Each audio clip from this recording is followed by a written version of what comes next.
အခုဆိုလို့ရှိရင်2 bedroom ခန်းအောင်မှာစိတ်ဝင်စားတယ်ဆိုရလူကြီးမင်းတွေအတွက်ဒီခန်းလေးနဲ့မိတ်ဆက်ပေးမယ်နော်ဒီခန်းလေးဟာဆိုရင်ဝယ်ဖို့ပဲဖြစ်ဖြစ်ငားဖို့ပဲဖြစ်ဖြစ်အရန်အောင်မှာအဆင်ပြေတဲ့အခန်းဆိုတာကိုလိုက်ကြည့်လိုက်ရအောင်ဒီအခန်းလေးဟာဆိုလို့ရှိရင်1 master 1 single ဆိုပြီးတော့မှ2 bedroom အမျိုးအစားလေးဖြစ်ပါတယ်အကျယ်ဝန်းအနေနဲ့ဆိုလို့ရှိရင်တော့ square feet 1000ကျော်ရှိပါတယ်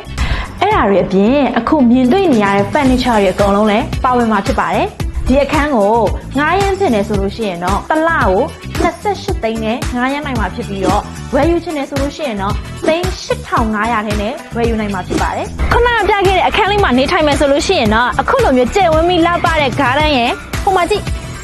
ရမ်းလာတဲ့ river view ကိုလည်းနေ့တိုင်းပိုင်ဆိုင်ရမှာနော်မင်းရောမလို့ခုနကပြောခဲ့တဲ့အခန်းဈေးတွေကငားဖို့ပဲဖြစ်ဝယ်ဖို့ပဲဖြစ်ဈေးနှုန်းလေးတွေကိုထပ်ပြီးတော့မှညှိနှိုင်းလို့ရသေးရဲ့နော်အဲ့ဒါအပြင်ကျမတို့ရဲ့ Action Red မှာလူကိုယ်တိုင်လာရောက်ဆောင်စမ်းလို့လည်းရတယ်399500